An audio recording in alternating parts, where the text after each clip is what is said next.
हम first sem में कौन से सब्जेक्ट्स पढ़ेंगे, हम उसके बारे में बात करेंगे। पहला आपको पढ़ना पड़ेगा human anatomy and physiology, second आपको फार्मास्यूटिकल एनालिसिस, थर्ड आपको pharmaceutics 1, fourth pharmaceutical inorganic chemistry पढ़ना पड़ेगा। 4 सब्जेक्ट्स आपके मेन रहेंगे, 4 के ऊपर आपको ज़्यादा फोकस करना पड़ेगा। और पार्ट 2 में आपको कौन से आएंगे, कम्युनिकेशन स्किल, रेमीडियल बायोलॉजी और मार्क्स आ जाएंगे। ये इसको ज़्यादा फोकस करिए, आपके 4 जो मेन सब्जेक्ट हैं उस पर ज़्यादा फोकस करिए। जो एग्ज़ाम के वक्त आप थोड़ा सा इसको देख लो तो भी चल जाएगा। फिर जो मेन सब्जेक्ट हैं उसके प्रैक्टिकल्स भी इम्पॉर्टेंट हैं, उसके ऊपर भी आपको फोकस करना पड़ेगा। फर्स्ट सेम तो HAP में आपको कौन से चैप्टर्स मिलेंगे, पहले आपको 5 यूनिट्स आपको दिए जाएंगे। 5 यूनिट्स भी वेरी इंपॉर्टेंट होता है। तो उसमें फर्स्ट यूनिट्स में आपको फर्स्ट चैप्टर आके introduction to human body, cellular level of organisation, tissue level of organisation, ये इंपॉर्टेंट है। ठीक, आपको इसमें introduction to human body first chapter से, तो आपको फर्स्ट पढ़ना पड़ेगा कि ह्यूमन के बारे में हम पढ़ेंगे, मतलब उसके स्ट्रक्चर के बारे में, एनाटॉमी के बारे में और उसके फंक्शन के बारे में थोड़ा सा डेफिनेशन हम पढ़ेंगे फर्स्ट स्टार्टिंग में ही। उसके बाद हम पढ़ेंगे scope of anatomy and physiology. Scope of anatomy and physiology is also important, very important. It can next आप पढ़ेंगे लेवल ऑफ स्ट्रक्चरल ऑर्गेनाइजेशन। आपने पढ़ा ही होगा, ये सेल से टिश्यू बनते हैं, टिश्यू जम के पूरे ऑर्गन बनते हैं, ऑर्गन जम के ऑर्गन सिस्टम बनते हैं, फिर एक ह्यूमन बॉडी बनता है organism. Basic life process, metabolism, सब कुछ। फिर होम्योस्टैटिसिस में सबसे इम्पॉर्टेंट 2 तरफ के होम्योस्टैटिसिस होते हैं। पहला आपका आ गया पॉजिटिव, फिर आ गया आपका नेगेटिव। ये दोनों वेरी इंपॉर्टेंट है, इसमें से कोई सा भी आपको पूछ सकते हैं। नेक्स्ट आपका आ गया बेसिक एनाटॉमिकल टर्मिनोलॉजी, वो बड़ा इजी है, आप पढ़ सकते हो उसे। नेक्स्ट आ गया आपका नेक्स्ट चैप्टर के बारे में हम बात करें तो सेल्यूलर लेवल ऑफ ऑर्गेनाइजेशन। इसमें आप पढ़ेंगे मेनली सेल्स के बारे में। अगर आपके पास फर्स्ट PU का टेक्स्ट बुक है, NCERT है, तो आप रख लीजिए। वेरी सिमिलर ही आपको इधर पढ़ने को मिलेगा, ऑलमोस्ट सिमिलर ही आपको इधर पढ़ने को मिलेगा। थोड़ा सा एक्स्ट्रा पॉइंट्स है वो ऐड कर लीजिएगा आप, बस यही पढ़ना है आपको। आपका वो टेक्स्ट बुक और रोस एंड विल्सन आपके पास है तो वो टेक्स्ट बुक और NCERT आप रख लीजिए, आपके मैम के नोट्स रख लीजिए, और मैं भी आगे आपको पढ़ाऊँगी उसके आपके नोट्स तो वो भी रख लीजिएगा आप। अब खुद की नोट्स भी बना सकते हो। नेक्स्ट हम सेल्यूलर लेवल ऑफ ऑर्गेनाइजेशन के बारे में बात और फंक्शन के बारे में बात करेंगे। सेल्स जो है किस तरह से काम करता है उसके बारे में बात करेंगे। सेल जंक्शन के बारे में हम बात करेंगे। सेल कम्युनिकेशंस के बारे में हम बात करेंगे। फिर ये जो कॉन्टैक्ट डिपेंडेंट, पैराक्राइन, स्नैप्टिक, एंडोक्राइन, इस सब चीज़ों के बारे में हम आगे चैप्टर्स जो करेंगे तब हम बात करेंगे। फिर हम आ जाता है थर्ड चैप्टर हमारा आ जाता है tissue level of organisation. Tissues में मेनली आपको अपने क्लासिफिकेशन ऑफ टिश्यू आपको याद ही होगा, एपिथेलियल, नर्वस, मस्कुलर, ये सब याद है ना आपको। 4 टाइप्स ऑफ टिश्यूज़ सेम आपको पढ़ने पड़ेंगे, उसका स्ट्रक्चर, उसका location, where it is located and its function, उसके फंक्शन वो क्या करता है। यूनिट की बात करें तो आपको आ जाता है इंटीग्यूमेंटरी सिस्टम। इंटीग्यूमेंटरी सिस्टम मतलब स्किन्स के बारे में आपके बात करेंगे। स्किन्स, आपका स्ट्रक्चर कैसा है स्किन का, उसका फंक्शन क्या है, सबसे छोटा चैप्टर है, वो जल्द से जल्द हो जाएगा। फिर बात करेंगे स्केलेटन सिस्टम, आपके हर एक टाइप्स ऑफ बोन के बारे में बात करेंगे, उसका डेफिनेशंस के बारे में बात करेंगे और फंक्शंस के बारे में बात करेंगे। हर बोन किस तरह से काम करता है उसके बारे में हम बात करेंगे। फिर ऑर्गेनाइजेशन ऑफ स्केलेटन मसल्स के बारे में बात करेंगे। फिजियोलॉजी ऑफ मसल कॉन्ट्रैक्शन, आपका मसल कैसे कॉन्ट्रैक्ट करता है, रिलैक्स करता है, इसके बारे में हम बात करेंगे। अब वो आप दिमाग से किस तरह से जुड़ा हुआ है उसके बारे में हम बात करेंगे। ये चैप्टर्स में हम स्केलेटन सिस्टम में उतना पढ़ेंगे।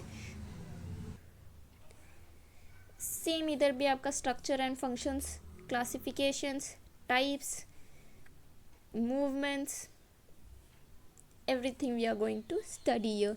आपका थर्ड यूनिट में हम पढ़ेंगे बॉडी फ्लूइड्स एंड ब्लड। जैसा कि लिम्फ, ब्लड, आपका ब्लड पंप किस तरह से होता है, किस तरह से फंक्शन करता है, ब्लड क्लॉटिंग क्या होता है, ब्लड ग्रुपिंग क्या होता है, RH फैक्टर क्या होता है, ये बारे में पढ़ेंगे। हीमोग्लोबिन के बारे में पढ़ेंगे, एनीमिया के बारे में हम पढ़ेंगे। फिर हम सिग्निफिकेंस डिसऑर्डर ऑफ ब्लड के बारे में हम पढ़ेंगे। यूजुअली हम ब्लड का डिटेल में हम इसके बारे में सीखेंगे। फिर लिम्फेटिक सिस्टम के बारे में पढ़ेंगे, जो आपके T lymphocyte and B lymphocyte हैं। सेम आप इधर सीखोगे लिम्फेटिक वेजल्स, वो सर्कुलेशन और उसका फंक्शन किस तरह से काम करता है, उसमें हम उसके बारे में सीखेंगे इधर। फिर हमारा आ जाता है फेरिकल नर्वस सिस्टम। आपके नर्व्स, आपके ब्रेन के बारे में हम इधर बात करेंगे। फर्स्ट आ जाता है इसका क्लासिफिकेशन, किस हमको क्लासिफाई भी करना पड़ता है। First classification, structure, function, sympathetic and parasympathetic nervous system. हम इसके function of spine, cranial nerves के बारे में, इधर उनके फंक्शंस के बारे में बात करेंगे। और स्पेशल सेंस, ये कितने टाइप्स के स्पेशल सेंसर्स हैं? आई, ईयर, नोज, टंग और आपका आ जाता है स्किन हमने यूनिट 2 में ही पढ़ लिया था। तो फिर हमको इधर स्पेशल सेंस में आई, ईयर, नोज और टंग के बारे में ही हम पढ़ेंगे। स्ट्रक्चर्स, उसके फंक्शंस, डिसऑर्डर्स, इतना सब कुछ हम यूनिट 4 में पढ़ेंगे। फिर यूनिट 5 की बात करते हैं। यूनिट 5 में हमको कार्डियोवैस्कुलर सिस्टम, आपके हार्ट के बारे में, उसके फंक्शंस के बारे में, उसका स्ट्रक्चर्स के बारे में, उसके काम किस तरह से करता है, उसका डिसऑर्डर्स के बारे में, ब्लड सर्कुलेशन के बारे में, आपका ब्लड पूरे बॉडी में किस तरह से फंक्शन करता है, सर्कुलेट होता है, उसके बारे में, आपके हार्ट बीट के बारे में, आपका हार्ट कितने 1 मिनट में कितने बार धड़कता है उसके बारे में पढ़ेंगे। आपका रेगुलेशन ऑफ BP के बारे में बात करेंगे। हम पल्स के बारे में बात करेंगे, इलेक्ट्रोकार्डियोग्राम के बारे में बात करेंगे। आपने नेक्स्ट हम बात करेंगे सेकेंड फार्मास्यूटिकल एनालिसिस के बारे में।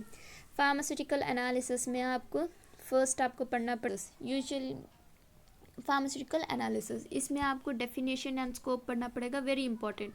ये आपका इंपॉर्टेंट पॉइंट ऑफ व्यू में आ जाता है। फिर डिफरेंट टेक्निक्स, ये भी इम्पॉर्टेंट है। मेथड ऑफ एक्सप्रेसिंग 2 मार्क्स में आपको आ जाएगा। मेथड ऑफ एक्सप्रेसिंग क्या होता है?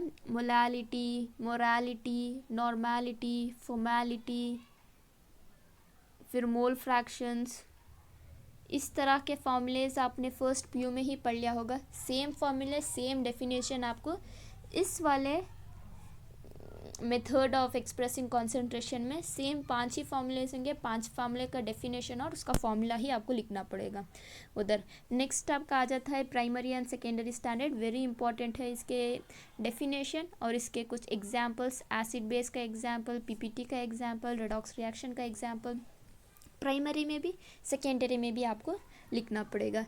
नेक्स्ट आ जाता है आपका preparation and standardisation of various molar and normal solutions. आपको ऑक्सैलिक एसिड के बारे में पढ़ना पड़ेगा, उसका प्रिपरेशन, उसको किस तरह से हम प्रिपेयर करेंगे, किस तरह से हम आगे का प्रोसेस करेंगे, इस किस के बारे में हमको पढ़ना पड़ेगा। Oxalic acid, H2SO4, HCl, sodium thiosulphate, H2SO4 sulphuric acid, potassium permanganate, CaS ceric ammonium sulphate. बात करेंगे एरर्स की, sources of errors, types. Error मतलब एक डिविएशन। अब अगर आप कोई कैलकुलेशन कर रहे हो, उसमें अगर कोई ख़राबी आ जाए, उसको हम बोलते हैं एरर। एरर के कितने सोर्सेस हैं, कितने टाइप्स हैं, हम किस तरह से एरर करेंगे, उसमें मेथड्स कितने हैं, फिर accuracy, precision, significant figure, each and everything we are going to study further. Then pharmacopoeia, you are going to pharmacopoeia आपके फार्मास्यूटिकल एनालिसिस में भी आ जाता है, फार्मास्यूटिक्स में भी आ जाता है, फार्मास्यूटिकल इनऑर्गेनिक में भी आ जाता है। Pharmacopoeia, sources of impurities, medicinal agent, limit test. आप इधर पढ़ लोगे, एक सब्जेक्ट में आप पढ़ लोगे तो 3 सब्जेक्ट को आपको यूज़फुल हो जाएगा। ये यूनिट ही वेरी इजी है, अगर आप फोकस करके पढ़ लेते हो तो आपको इसमें से पूरे मार्क्स मिलने के बहुत सारे चांसेस हैं। तो अगर हम यूनिट 2 की बात करें अब, acid base titration, non aqueous titration, इधर आपको टाइट्रेशन के बारे में पढ़ाया जाएगा। Theory, acid theory of acid base, क्या classifications, theory involve in strong, weak, very weak acid and base, neutralisation curve के बारे में हम पढ़ेंगे। फिर non aqueous titration, solvent, acidimetric, alkalimetric, sodium benzoate, HCl, इतने के बारे में हम पढ़ेंगे। फिर हम नेक्स्ट यूनिट 3 की बात करते हैं। यूनिट 3 में आपको precipitation titration, complexometric titration, gravimetry, ये जो टाइट्रेशन है आपको सीखने पड़ेंगे, पढ़ना पड़ेगा। मतलब फार्मास्यूटिक्स में हर एक चीज़, फार्मास्यूटिकल एनालिसिस में हर एक चीज़ वेरी इंपॉर्टेंट है। इसमें से कहाँ से आप वो क्वेश्चंस बना के दे देंगे, आपको पता नहीं चलेगा। हर एक चीज़ इंपॉर्टेंट है, हर एक चीज़ आपको पढ़ना पड़ेगा। इधर Mohr method, Volhard method, Fajans method, estimated of sodium carbonate, chloride, sodium chloride. फिर कॉम्प्लेक्सोमेट्रिक टाइट्रेशन, उसके क्लासिफिकेशन किस तरह से। फिर आपका आ जाता है ग्रेविमेट्री, उसके principles and steps involving gravimetry का आपको पढ़ना पड़ेगा।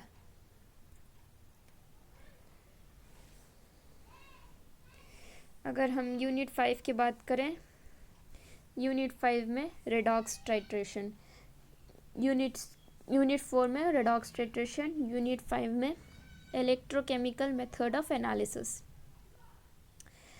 आपको इसका introduction, conductivity cell, conductometric titration, applications सब पढ़ना पड़ेगा। फिर आपका पोटेंशियोमेट्रिक, पोलोग्राफी, इलेक्ट्रोकेमिकल सेल, हर एक चीज़ इधर हमको पढ़नी पड़ेगी। ठीक, फिर अगर हम नेक्स्ट सब्जेक्ट्स के बारे में बात करें तो आपका आ जाता है फार्मास्यूटिक्स। नेक्स्ट सब्जेक्ट्स आपका फार्मास्यूटिक्स आ जाता है। इसमें भी 5 यूनिट्स हैं। पहला यूनिट में आपको historical background and development of professions of pharmacy आपको पढ़ने पड़ेंगे। फिर dosage form, prescription, posology, very important unit है, पढ़ना ही पड़ेगा। प्रिसिशन आपको 10 मार्क्स में दे देंगे, या फिर अगर ये नहीं देंगे तो पोसोलॉजी आपको 10 मार्क्स में दे देंगे। इसका डेफिनेशंस, फैक्टर्स, कैलकुलेशंस सब कुछ दे सकते हैं। इसका definitions, parts, handling of precision, और प्रिसिशन करते वक्त जो भी एरर आएगा उसके बारे में भी दे सकते हैं। अगर हम हिस्टोरिकल बैकग्राउंड के बारे में बात करें तो history of professions of pharmacy very important है। फार्माकोपिया फिर से आ गया, देखो आपका pharmacopoeia, introduction to IP, BP, IP मतलब इंडियन फार्माकोपिया, बीपी मतलब ब्रिटिश फार्माकोपिया, यूएसपी मतलब United State pharmacopoeia, extra pharmacopoeia अभी है, फार्माकोपिया वो भी आएंगे। इतना सब कुछ आपको पढ़ना पड़ेगा। नेक्स्ट आपका यूनिट 2 के बारे में बात करें तो pharmaceutical calculations, powder, liquid, dosage form के बारे में आपको पढ़ना पड़ेगा। Pharmaceutical calculation, weights and measurement, हर एक कैलकुलेशन जो आप आगे सीखोगे उसके बारे में हम पढ़ेंगे, जानकारी लेंगे। फिर हम पाउडर्स के बारे में बात करते हैं। यह आ जाता है सॉलिड डोसेज फॉर्म के अंदर, उसके advantage, disadvantage, definition, classification. Powders में 3 टाइप्स ऑफ क्लासिफिकेशंस होते हैं, सिंपल, कॉम्पाउंड या फिर डिवाइडेड पाउडर्स भी आता है, वो पढ़ेंगे। फिर पाउडर्स में आपके dusting powder, effervescent, hygroscopic powder, eutectic powder, geometrical solution, इतना सब कुछ आपको पढ़ना पड़ेगा। फिर लिक्विड डोसेज फॉर्म, सेम, इधर भी डेफिनेशन, एडवांटेज, डिसएडवांटेज। हर एक फार्मास्यूटिक्स में आपको फर्स्ट अगर लिक्विड डोसेज फॉर्म दे दे या फिर सॉलिड डोसेज फॉर्म दे दे या फिर पाउडर दे दे, आपको 3 ही काम करने हैं। फर्स्ट उनके डेफिनेशन, फिर एडवांटेजेस, फिर डिसएडवांटेजेस, फिर एग्जाम्पल। इतना लिखोगे तभी जाके मिलेंगे आपको 5 से 10 मार्क्स। आपको 5 मार्क्स के लिए कंटेंट लिखिए और अच्छा कंटेंट लिखिए तो आपको मार्क्स तो इंक्रीज हो ही जाएंगे आपके। नेक्स्ट हम यूनिट 3 के बारे में बात करते हैं। फिर monophasic liquid dosage form, biphasic liquid dosage form. हमने लिक्विड डोसेज फॉर्म के बारे में पढ़ा। लिक्विड डोसेज फॉर्म में 2 तरह के डोसेज फॉर्म होते हैं, एक मोनो एक बाई। मोनो में आप क्या क्या पढ़ोगे, मोनो में आके सेम आपको डेफिनेशन, एडवांटेज, डिसएडवांटेज और एग्जाम्पल्स आपको लिखने पड़ेंगे। कितने लिक्विड डोसेज फॉर्म्स आप इधर हैं जो पढ़ोगे आप, हम gargles, mouth wash, throat paint, ear drop, nasal drop, enemas, syrups, elixirs, liniments and lotions, इतने सारे आपके मोनोफेसिक के अंदर आ जाते हैं। बाईफेसिक में सस्पेंशन एंड इमल्शन। सस्पेंशन एक सिंगल चैप्टर है, फिर इमल्शन एक सिंगल होल चैप्टर है। इन दोनों के बारे में हम पढ़ेंगे, आगे पढ़ेंगे। फर्स्ट चैप्टर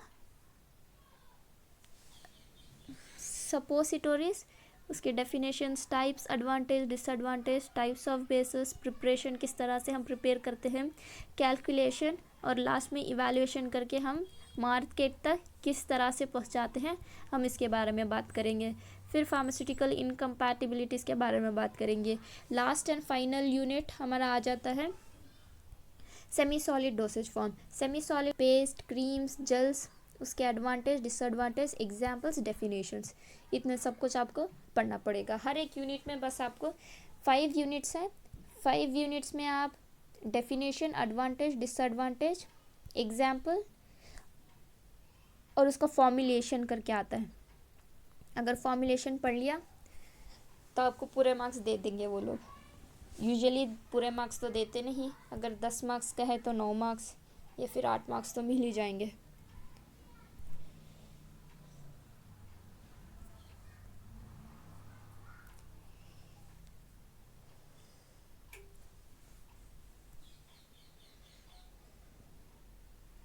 नेक्स्ट हम फार्मास्यूटिकल इनऑर्गेनिक केमिस्ट्री की बात करें तो हम इम्प्यूरिटीज़ पढ़ेंगे, जनरल मेथड ऑफ प्रिपरेशन पढ़ेंगे।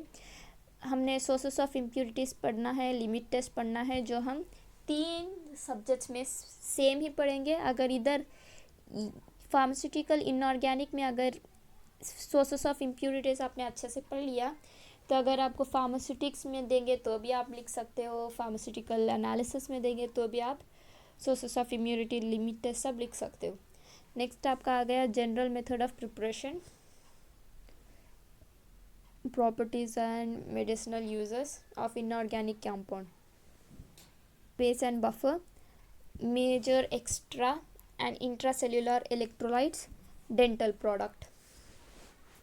डेंटल पाउडर, डेंट्रीफाइड के बारे में पढ़ना पड़ेगा। डेंट्रीफाइड मतलब टूथ पाउडर होता है, उसके ट्रीटमेंट के बारे में पढ़ेंगे। टीथ कैल्शियम कार्बोनेट के बारे में, सोडियम फ्लोराइड के बारे में, जिंक के बारे में, इंट्रासेल्युलर इलेक्ट्रोलाइट्स आ जाता है, उसके फंक्शंस के बारे में पढ़ेंगे, इलेक्ट्रोलाइट्स के बारे में पढ़ेंगे और हम ORS के बारे में पढ़ेंगे, इतनों सब के बारे। नेक्स्ट यूनिट में हम गैस्ट्रो इंटेस्टाइनल एजेंट, ये इम्पॉर्टेंट यूनिट है। Gastro intestinal agents, acidified, antacid, cathartics, antimicrobial, इतना आपको पढ़ना पड़ेगा। हर एक चीज़ हम आगे सीखते चले जाएंगे। हम बस इधर चैप्टर को से चैप्टर्स आपको पढ़ने पड़ेंगे। कितने यूनिट्स हैं हम बस इसके बारे में डिस्कस कर रहे हैं, हम आगे चैप्टर्स भी कंप्लीट करेंगे। तो स्टे ट्यून फॉर अपडेट्स। हम नेक्स्ट यूनिट 4 के बारे में बात करें, miscellaneous compound, expectorant, emetics, poison and antidote, astringents. फिर यूनिट 5 रेडियो फार्मास्यूटिक्स। आपके इधर पूरा भी थियोरी कंप्लीट होता है, आपका थियोरी इधर पूरा कंप्लीट होता है। हम आगे